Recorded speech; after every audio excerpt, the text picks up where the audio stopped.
ನೀವು ಪತ್ರಕರ್ತರಾಗೋ ಆಸೆ ಇದೆಯಾ? ಹಾಗಿದ್ರೆ ನಮ್ಮ ಆನ್ಲೈನ್ ಜರ್ನಲಿಸಂ ಕೋರ್ಸ್ ನಿಮಗೆ ಯೂಸ್ ಆಗ್ಬೋದು. ಇದು ಅನ್ ಅಕಾಡೆಮಿಯ ಗ್ರಾಫಿ ಪ್ಲಾಟ್ಫಾರ್ಮ್ ನಲ್ಲಿ 5 ಸ್ಟಾರ್ ರೇಟೆಡ್ ಕೋರ್ಸ್. ಯಾವುದೇ ಡಿಗ್ರಿ ಮಾಡಿರುವವರು ಮಾಡ್ತಿರೋರು ಈ ಕೋರ್ಸ್ ಮೂಲಕ ಜರ್ನಲಿಸಂ ನ ಆಳ ಅಗಲ ತಿಳ್ಕೋಬಹುದು. ಜರ್ನಲಿಸಂ ಡಿಗ್ರಿಯನ್ನೇ ಮಾಡಿರೋರು ಮಾಡ್ತಿರೋರು ಈ ಕೋರ್ಸ್ ಮಾಡಿದ್ರೆ ಇನ್ನಷ್ಟು ಕ್ಲಾರಿಟಿ ಪಡಿಬಹುದು. ನಿಮಗೂ ಕೋರ್ಸ್ ಜಾಯಿನ್ ಆಗೋಕೆ ಆಸಕ್ತಿ ಇದ್ರೆ ವಿಡಿಯೋ ಕೆಳಗೆ ಡಿಸ್ಕ್ರಿಪ್ಷನ್ ಅಲ್ಲಿ ಹಾಗೂ ಕಾಮೆಂಟ್ ಸೆಕ್ಷನ್ ನಲ್ಲಿ ಟಾಪ್ ಕಾಮೆಂಟ್ ನಲ್ಲಿ ನಿಮಗೆ ಲಿಂಕ್ ಸಿಗುತ್ತೆ. ಅದರ ಮೇಲೆ ಕ್ಲಿಕ್ ಮಾಡೋ ಮೂಲಕ ವೆಬ್ಸೈಟ್ಗೆ ಹೋಗಿ ಕೋರ್ಸ್ ಬಗ್ಗೆ ಸಂಪೂರ್ಣ ಮಾಹಿತಿಯನ್ನು ನೀವು ಪಡಿಬಹುದು, ಜಾಯಿನ್ ಕೂಡ ಆಗ್ಬೋದು. ನಮಸ್ಕಾರ ಸ್ನೇಹಿತರೆ, mastmaga.comಗೆ ಸ್ವಾಗತ. ನಾನು ಅಮರ್ ಪ್ರಸಾದ್. ಸ್ನೇಹಿತರೆ, ಭಾರತದಲ್ಲಿ ನಡೆದ ಪ್ರತಿಯೊಂದು ಎಲೆಕ್ಷನ್ ಕೂಡ ಈ ದೇಶದ ದಿಕ್ಕನ್ನ ಚೇಂಜ್ ಮಾಡಿದೆ. ಅದು 1952ರ ಮೊದಲ ಚುನಾವಣೆ ಆಗಿರ್ಬೋದು ಅಥವಾ 2019ರ ಚುನಾವಣೆ ಆಗಿರ್ಬೋದು, ಎಲ್ಲವೂ ಭಾರತದ ರಾಜಕೀಯಕ್ಕೆ ಟರ್ನಿಂಗ್ ಪಾಯಿಂಟ್ ಕೊಟ್ಟ ಘಟನೆಗಳು. ಸೊ ಈ ವರದಿಯಲ್ಲಿ ಆ ಕುರಿತ ಒಂದಷ್ಟು ಇಂಟ್ರೆಸ್ಟಿಂಗ್ ಅಂಶಗಳನ್ನ ಕ್ವಿಕ್ ಆಗಿ ನೋಡ್ತಾ ಹೋಗೋಣ.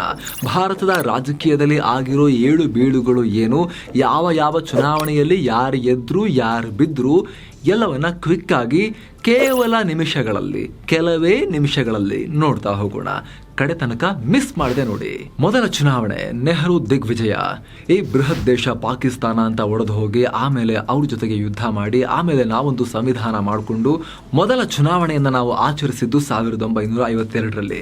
1947ರಲ್ಲಿ ಸ್ವಾತಂತ್ರ್ಯ ಬಂದು ಚುನಾವಣೆ ಆಗೋ ತನಕ ನೆಹರು ಅವರೇ ದೇಶದ ಪ್ರಧಾನಿಯಾಗಿದ್ರು. ಆದ್ರೆ ಚುನಾಯಿತ ಪ್ರಧಾನಿ ಆಗಿರಲಿಲ್ಲ. ಒಂದ್ ರೀತಿ ಪ್ರಧಾನಿಯಾಗಿ ಚುನಾವಣೆ ತನಕ ನೀವು ನಡೆಸಿ ಅಂತ ಹೇಳಿ ಅವ್ರನ್ನ ಕೂರಿಸಿದ ಹಾಗಿತ್ತು. ಬಳಿಕ 1952ರಲ್ಲಿ ಮೊದಲ ಎಲೆಕ್ಷನ್ ಆದಾಗ ಕಾಂಗ್ರೆಸ್ ದೊಡ್ಡ ಮಟ್ಟದಲ್ಲಿ ವಿಜಯವನ್ನ ಸಾಧಿಸಿತು. ಅವತ್ತು 499 ಸೀಟ್ ಇತ್ತು.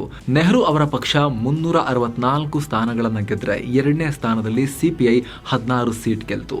ಸೋಷಿಯಲಿಸ್ಟ್ ಪಾರ್ಟಿ 12 ಗೆದ್ರೆ ಕಿಸಾನ್ ಮಜ್ದೂರ್ ಪ್ರಜಾ ಪಾರ್ಟಿ 9 ಸೀಟ್ ಗೆದ್ಕೊಳ್ತು. ಸೊ ನೆಹರು ಮೊದಲ ಬಾರಿಗೆ ಜನರಿಂದ ಆಯ್ಕೆಯಾದ ಪ್ರಧಾನಿ ಅಂತ ಕರೆಸ್ಕೊಂಡ್ರು. ಆಗ್ಲೂ ಅಷ್ಟೇ ಈಗಿನ ತರಾನೇ ಅಧಿಕೃತ ಪ್ರತಿಪಕ್ಷ ಅನ್ನೋದಿರಲಿಲ್ಲ.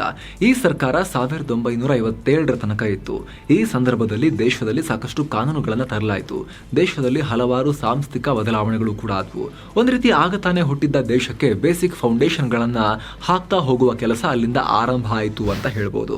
ಎರಡನೇ ಚುನಾವಣೆ ಮತ್ತೆ ಜಿಗಿದ ನೆಹರು. 1957ರಲ್ಲಿ ಎರಡನೇ ಸಲ ಚುನಾವಣೆ ನಡೆದಿತ್ತು. 505 ಸೀಟ್ ಇತ್ತು. ಕಾಂಗ್ರೆಸ್ ಹಿಂದಿಗಿಂತ 7 ಸೀಟ್ ಹೆಚ್ಚಿಸಿಕೊಂಡು 371 ಸೀಟಿಗೆ ಏರಿದ್ರೆ ಅಜಯ್ ಘೋಷ್ ಅವರ ಸಿಪಿಐ 27 ಸೀಟಿಗೆ ಏರಿಕೆ ಕಾಣ್ತು.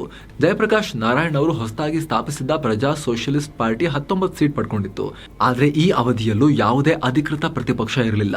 ನೆಹರು ಭಾರತದ ರಾಜಕಾರಣದಲ್ಲಿ ಮತ್ತು ಆಡಳಿತದಲ್ಲಿ ಬಲಿಷ್ಠ ನಾಯಕನಾಗಿ ಎಮರ್ಜ್ ಆಗ್ತಾ ಬಂದ್ರು. ಈ ಸರ್ಕಾರದಲ್ಲಿ ನೆಹರು ಅವರ ನೀತಿಯಲ್ಲಿ ಯಾವುದೇ ಬದಲಾವಣೆ ಆಗಲಿಲ್ಲ.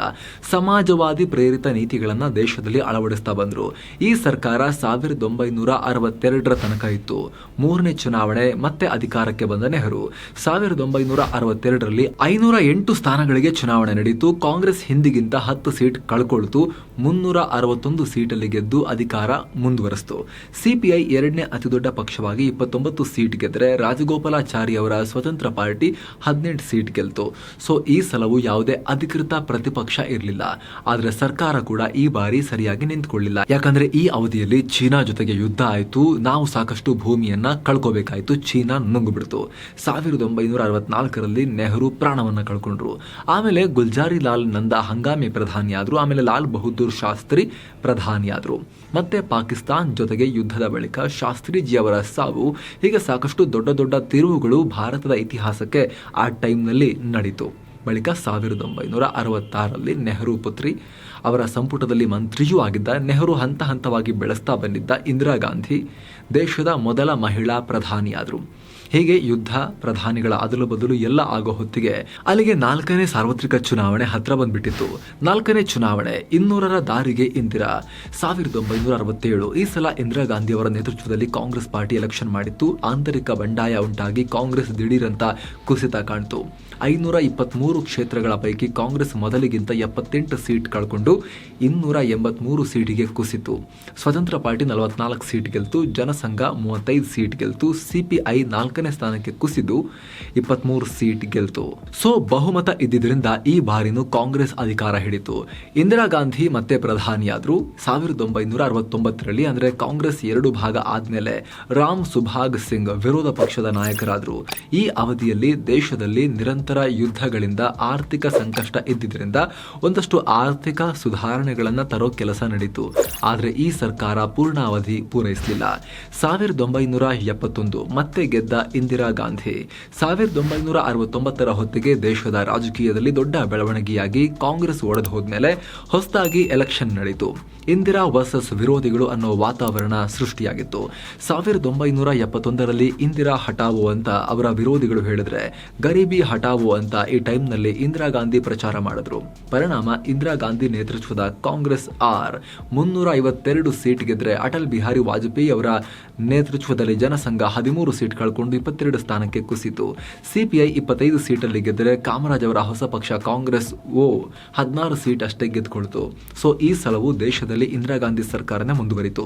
ಹೊಸ ಸರ್ಕಾರ ಬಂದ ತಕ್ಷಣ ಬಾಂಗ್ಲಾ ವಿಮೋಚನಾ ಯುದ್ಧ ನಡೀತು. ಒಂದಷ್ಟು ಸಂವಿಧಾನಕ್ಕೆ ಇಂಪಾರ್ಟೆಂಟ್ ತಿದ್ದುಪಡಿಗಳು ಕೂಡ ಆದವು. ನಾಗರಿಕ ಉದ್ದೇಶ ಅಂತ ಅಣುಪರೀಕ್ಷೆಯನ್ನ ಕೂಡ ಮಾಡಲಾಯಿತು. ಇದೆಲ್ಲ ಆದ್ಮೇಲೆ ಸ್ವತಂತ್ರ ಭಾರತ ಯಾವತ್ತೂ ಮರೆಯಕ್ಕಾಗದೇ ಇರೋ ರೀತಿಯಲ್ಲಿ ತುರ್ತು ಪರಿಸ್ಥಿತಿಯನ್ನ ಹೇರಿ ಸರ್ವಾಧಿಕಾರಿಯಾದರು ಇಂದಿರಾ ಗಾಂಧಿ. ಇಂದಿರಾ ಗಾಂಧಿಗಿಂತ ಹೆಚ್ಚಾಗಿ ಅವರ ಪುತ್ರ ಸಂಜಯ್ ಗಾಂಧಿ ಅಘೋಷಿತ ಸರ್ವಾಧಿಕಾರಿಯಾದರು ಆ ಟೈಮ್ನಲ್ಲಿ. ಇದರ ವಿರುದ್ಧ 1975ರಿಂದ 1977 ತನಕ ದೊಡ್ಡ ಮಟ್ಟದ ಪ್ರತಿಭಟನೆಗಳಾದವು. ಆಮೇಲೆ 1977 ಎಲೆಕ್ಷನ್ ನಡೆದು ಇಂದಿರಾ ಗಾಂಧಿ ಭಾರಿ ಬೆಲೆ ತೆರಬೇಕಾಯಿತು. 1977 ಚುನಾವಣೆ ಮೊದಲ ಸಲ ಕಾಂಗ್ರೆಸ್ಸೇತರ ಸರ್ಕಾರ. ದೇಶದಲ್ಲಿ ಎಮರ್ಜೆನ್ಸಿ ಪರಿಣಾಮ 1977ರಲ್ಲಿ 544 ಸೀಟ್ ಇದ್ದ ಲೋಕಸಭೆಯಲ್ಲಿ ಇಂದಿರಾ ಅವರ ಕಾಂಗ್ರೆಸ್ 154 ಸೀಟ್ಗೆ ಕುಸಿತು. ಜನತಾ ಪಾರ್ಟಿ 295 ಸೀಟ್ ಗೆದ್ದು ಮೊದಲ ಸಲ ಮೊರಾರ್ಜಿ ದೇಸಾಯಿ ಪ್ರಧಾನಿಯಾದರು. ಕಮ್ಯುನಿಸ್ಟರು 22ಕ್ಕೆ ಇಳಿದು ಮುಖಭಂಗ ಅನುಭವಿಸಿದರು. ಹೀಗಾಗಿ ಮೊದಲ ಸಲ ಕಾಂಗ್ರೆಸ್ಸೇತರ ಸರ್ಕಾರ ಅಧಿಕಾರಕ್ಕೆ ಬಂತು. ವೈ.ಬಿ. ಚೌಹಾಣ್ ವಿಪಕ್ಷ ನಾಯಕರಾದರು. ಈ ಅವಧಿಯಲ್ಲಿ ಸರ್ಕಾರದಲ್ಲಿ ಒಳಜಗಳ ಆಗಿದ್ರಿಂದ ಅಂಥದ್ದೇನೂ ಆಗಲಿಲ್ಲ. ಇಂದಿರಾ ಗಾಂಧಿ ನೀತಿ ಬದಲಾಯಿಸ್ತೀನಿ ಅಂತ ಅನ್ಕೊಂಡು ಜೈಲು, ಕಾನೂನು ಬದಲಾವಣೆ ಅಂತ ಸರ್ಕಾರ 3 ವರ್ಷಕ್ಕೆ ಬಿದ್ದು ಹೋಗಿತ್ತು. ಹೀಗಾಗಿ 1980ರಲ್ಲಿ ಮತ್ತೆ ಚುನಾವಣೆಯಾಯಿತು. 1980ರಲ್ಲಿ ಮತ್ತೆ ಕಾಂಗ್ರೆಸ್ ಯುಗ. ಈ ಚುನಾವಣೆಯಲ್ಲಿ ಇಂದಿರಾ ಗಾಂಧಿಯವರ ಕಾಂಗ್ರೆಸ್ 353 ಸೀಟ್ ಪಡ್ಕೊಂಡು ಮತ್ತೆ ಭಾರಿ ಬಹುಮತದಲ್ಲಿ ಅಧಿಕಾರಕ್ಕೆ ಬಂತು. ಚರಣ್ ಸಿಂಗ್ರ ಜಾತ್ಯತೀತ ಜನತಾ ಪಾರ್ಟಿ ಹೊಸದಾಗಿ 41 ಸೀಟ್ ಗೆದ್ರೆ ಕಮ್ಯುನಿಸ್ಟರು ಕೂಡ 37 ಸೀಟ್ಗೆ ಏರಿಕೆಯಾಗಿದ್ರು. ಜನತಾ ಪಾರ್ಟಿ 264 ಸೀಟ್ ಕಳ್ಕೊಂಡು 31 ಸೀಟಿಗೆ ಕುಸಿದು ಹೋಯಿತು. ಕರ್ನಾಟಕದಲ್ಲಿ ದೇವರಾಜು ಅರಸು ಸ್ಥಾಪಿಸಿದ ಕಾಂಗ್ರೆಸ್ 13 ಸೀಟನ್ನ ಗೆದ್ಕೊಂಡಿತ್ತು. ಈ ಸರ್ಕಾರ 1984 ತನಕ ಇತ್ತು. ನಿರುದ್ಯೋಗ, ಬೆಲೆ ಏರಿಕೆ, ಪಂಜಾಬ್ನಲ್ಲಿ ಪ್ರತ್ಯೇಕತಾವಾದಿ ಗಲಾಟೆ ಜಾಸ್ತಿಯಾಗಿತ್ತು. ಖಲಿಸ್ತಾನಿಗಳ ವಿರುದ್ಧ ಸೇನಾ ಕಾರ್ಯಾಚರಣೆಯಾಗಿ 1984ರಲ್ಲಿ ಇಂದಿರಾ ಗಾಂಧಿ ಅವರ ಹತ್ಯೆ ಕೂಡ ಆಯಿತು. ಅದಕ್ಕೂ ಮುಂಚೆ 1980ರ ಜೂನ್ನಲ್ಲಿ ಸಂಜಯ್ ಗಾಂಧಿ ಕೂಡ ವಿಮಾನ ಅಪಘಾತದಲ್ಲಿ ಮೃತಪಟ್ಟಿದ್ರು.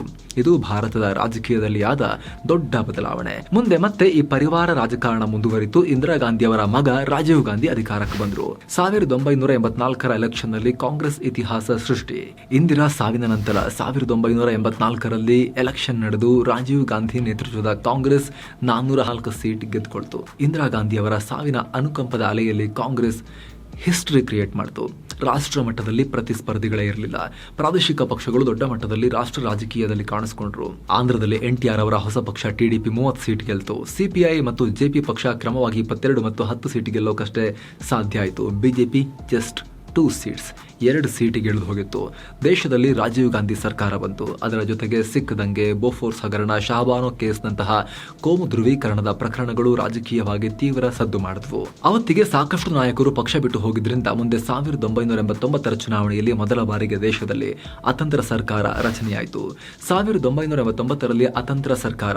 ಈ ಎಲೆಕ್ಷನ್ ನಲ್ಲಿ ಕಾಂಗ್ರೆಸ್ 197 ಸೀಟಿಗೆ ಕುಸಿದು ಹೋದರೆ VP ಸಿಂಗ್ ಅವರ ಜನತಾದಳ 143 ಸೀಟಿಗೆ ಏರಿಕೆಯಾಗಿತ್ತು.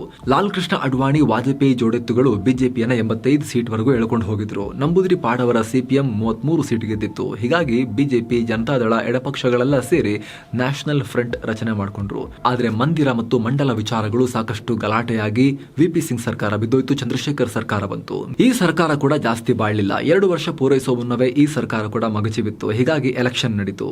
ಈ ಪ್ರಚಾರದಲ್ಲಿದ್ದಾಗಲೇ, ಅಂದ್ರೆ ಈ ಚುನಾವಣೆಯ ಕ್ಯಾಂಪೇನ್ ನಲ್ಲಿದ್ದಾಗಲೇ ರಾಜೀವ್ ಗಾಂಧಿ ಹತ್ಯೆಯಾದ್ರು. LTTE ಉಗ್ರಗಾಮಿಗಳು ತಮಿಳುನಾಡಿನಲ್ಲಿ ರಾಜೀವ್ ಗಾಂಧಿ ಅವರನ್ನ ಅಸಾಸಿನೇಟ್ ಮಾಡಿದ್ರು. ಹೀಗಾಗಿ ಮುಂದಿನ ಚುನಾವಣೆಯಲ್ಲಿ ಕಾಂಗ್ರೆಸ್ ಗೆದ್ದ ಮೇಲೆ ನರಸಿಂಹರಾವ್ ಪ್ರಧಾನಿಯಾದರು. 1991ರಲ್ಲಿ ನರಸಿಂಹರಾವ್ ಪ್ರಧಾನಿ. ಈ ಚುನಾವಣೆಯಲ್ಲಿ ಕಾಂಗ್ರೆಸ್ 244 ಸೀಟ್ ಪಡ್ಕೊಂಡು ಅತಿದೊಡ್ಡ ಪಕ್ಷವಾಗಿ ಮಿತ್ರರ ಬೆಂಬಲವನ್ನು ಪಡೆದು ಕಾಂಗ್ರೆಸ್ ಸರ್ಕಾರ ಮಾಡಿತು. ಆಗ ಬಿಜೆಪಿ 120 ಸೀಟ್ ಪಡ್ಕೊಂಡ್ರೆ ಜನತಾದಳ 59 ಸೀಟಿಗೆ ಕುಸಿತು. ಸಿಪಿಎಂ 35ಕ್ಕೆ ತೃಪ್ತಿ ಪಡಬೇಕಾಯಿತು. ಸೊ ನರಸಿಂಹರಾವ್ ಪ್ರಧಾನಿಯಾದರು. ಇವರ ಅವಧಿಯಲ್ಲಿ LPG ಯಂತಹ ಅಂದ್ರೆ ಲಿಬರಲೈಸೇಷನ್, ಪ್ರೈವೇಟೈಸೇಷನ್, ಗ್ಲೋಬಲೈಸೇಷನ್ ಅಂತ ಆರ್ಥಿಕ ಬದಲಾವಣೆಗಳಾದವು. ಬಾಬ್ರಿ ಮಸೀದಿ ಧ್ವಂಸ ಆಯಿತು. PM ಆಗಿದ್ದಾಗಲೇ ನರಸಿಂಹರಾವ್ ವಿರುದ್ಧ ಒಂದಷ್ಟು ಭ್ರಷ್ಟಾಚಾರದ ಆರೋಪ ಕೇಳಿಬಂತು. ಅದರಲ್ಲಿ ಪ್ರಮುಖವಾಗಿರುವುದು ಹರ್ಷದ್ ಮೆಹ್ತಾ ಹಗರಣ. ಇದಾದ್ಮೇಲೆ 1996ರಲ್ಲಿ ಮತ್ತೆ ಎಲೆಕ್ಷನ್ ಆಯಿತು. 1996ರಲ್ಲಿ 13 ದಿನದ ಸರ್ಕಾರ. ಈ ಚುನಾವಣೆ ದೇಶದ ರಾಜಕೀಯದಲ್ಲಿ ಹಲವು ಅಚ್ಚರಿಗಳನ್ನ ಮತ್ತು ಬದಲಾವಣೆಗಳನ್ನ ಉಂಟು ಮಾಡಿದ ಚುನಾವಣೆ. ಯಾಕಂದ್ರೆ ಮೊದಲ ಸಲ 13 ದಿನದ ಸರ್ಕಾರ ಬಂದಿತ್ತು. 543 ಕ್ಷೇತ್ರಗಳಿಗೆ ನಡೆದ ಚುನಾವಣೆಯಲ್ಲಿ ಕಾಂಗ್ರೆಸ್ 92 ಸೀಟ್ ಕಳ್ಕೊಂಡು 140ಕ್ಕೆ ಕುಸಿತು. ದೇವೇಗೌಡರ ಜನತಾದಳ 46 ಸೀಟ್ ಗೆದ್ರೆ ಸಿಪಿಎಂ 32ಕ್ಕೆ ಬಿದ್ದಿತ್ತು. ಆಗ ಅತಿದೊಡ್ಡ ಪಕ್ಷವಾಗಿದ್ದ ಬಿಜೆಪಿ 161 ಸೀಟ್ ಗೆದ್ದಿದ್ದ ಕಾರಣ ಸರ್ಕಾರ ರಚನೆಗೆ ಹಕ್ಕನ್ನು ಮಂಡನೆ ಮಾಡಿತು. ಪ್ರಾದೇಶಿಕ ಪಕ್ಷಗಳ ಬೆಂಬಲ ಪಡೆಯೋಕೆ ಯತ್ನಿಸಿತು. ಆದರೆ ಬಹುಮತ ಸಾಬೀತು ಮಾಡೋಕೆ ಆಗದೆ 13 ದಿನದಲ್ಲೇ ಕುಸಿತು. ಈ ಮೂಲಕ ಕಮ್ಮಿ ಅವಧಿಗೆ ಪ್ರಧಾನಿಯಾದ ಸರ್ಕಾರ ಮತ್ತು ಪ್ರಧಾನಿ ಅಂತ ಬಿಜೆಪಿಯ ಅಟಲ್ ಬಿಹಾರಿ ವಾಜಪೇಯಿ ಕರೆಸಿಕೊಂಡ್ರು. ಈ ಬಳಿಕ ಕಾಂಗ್ರೆಸ್ ಮತ್ತಿತರರ ಬೆಂಬಲವನ್ನು ಪಡೆದು ದೇವೇಗೌಡರು ಪ್ರಧಾನಿಯಾದರು. ಆದರೆ ವರ್ಷ ತುಂಬೋಕು ಮೊದಲೇ ಕಾಂಗ್ರೆಸ್ ದೇವೇಗೌಡರ ಕಾಲ ಕೆಳಗಿನ ಮ್ಯಾಟನ್ನು ಎಳೆದು ಸರ್ಕಾರವನ್ನು ಬೀಳಿಸಿತು. IK ಗುಜರಾಲ್ ಪ್ರಧಾನಿಯಾದರು. ಜಾತಿ ರಾಜಕೀಯ, ಭ್ರಷ್ಟಾಚಾರ, ಪ್ರಾದೇಶಿಕ ಪಕ್ಷಗಳ ಬೆದರಿಕೆ ಇವೆಲ್ಲ ಸರ್ಕಾರವನ್ನು ಅಸ್ಥಿರಗೊಳಿಸಿ 1998ರಲ್ಲಿ ಮತ್ತೆ ಚುನಾವಣೆಯಾಯಿತು. 1998ರಲ್ಲಿ ಬಿಜೆಪಿ ಅಧಿಕಾರ. 1998ರ ಚುನಾವಣೆಯಲ್ಲಿ ವಾಜಪೇಯಿಯವರ ಬಿಜೆಪಿ ಆರಿಸ್ ಬಂತು. ಬಿಜೆಪಿ 182 ಸೀಟ್ ತಗೊಂಡ್ರೆ ಕಾಂಗ್ರೆಸ್ 141 ಸೀಟ್ ತಗೊಳ್ತು. ಬಿಜೆಪಿ ಪ್ರಾದೇಶಿಕ ಪಕ್ಷಗಳನ್ನ ಸೇರಿ ಸರ್ಕಾರ ಮಾಡಿತು. ಆದರೆ ಜಯಲಲಿತಾ ಪಾರ್ಟಿಯವರು ಕೈಕೊಟ್ಟ ಕಾರಣ ವಾಜಪೇಯಿ ಸರ್ಕಾರ ಬಹುಮತ ಸಾಬೀತು ಮಾಡಕ್ಕಾಗದೆ ಸರ್ಕಾರ ಬಿದ್ದೋಯ್ತು. ಅದಾದ್ಮೇಲೆ ಮತ್ತೆ ಚುನಾವಣೆ ಆಯಿತು. NDA ಅನ್ನೋ ಮೈತ್ರಿಕೂಟ ಕಟ್ಕೊಂಡು ಬಿಜೆಪಿ ಚುನಾವಣೆಗೆ ಹೋಯಿತು. ಇದರಿಂದ ವಾಜಪೇಯಿ ನಾಯಕತ್ವಕ್ಕೆ ಮತ್ತಷ್ಟು ಬಲ ಬಂದಿತ್ತು. ಬಿಜೆಪಿಗೂ ಇದರಿಂದ ಅಡ್ವಾಂಟೇಜ್ ಆಯಿತು. ಚುನಾವಣಾ ಫಲಿತಾಂಶ ಬಂದಾಗ NDA ಬಹುಮತಕ್ಕೆ ಬಂದಿತ್ತು. ವಾಜಪೇಯಿ ಮತ್ತೆ ಪ್ರಧಾನಿಯಾಗಿ 2004ರ ತನಕ ಮುಂದುವರೆದ್ರು.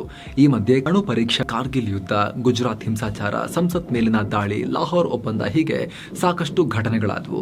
ಸುವರ್ಣ ಚತುಷ್ಪಥ, ಸರ್ವ ಶಿಕ್ಷಾ ಅಭಿಯಾನ ಸೇರಿ ಅನೇಕ ಯೋಜನೆಗಳನ್ನ ಈ ಸಂದರ್ಭದಲ್ಲಿ ಜಾರಿ ಮಾಡಲಾಗಿತ್ತು. ಸೊ ಇದೇ ಜೋಶಲ್ಲಿ ಭಾರತ ಶೈನಿಂಗ್, ಇಂಡಿಯಾ ಶೈನಿಂಗ್ ಅಂತ ಚುನಾವಣೆಗೆ ಹೋದ್ರು.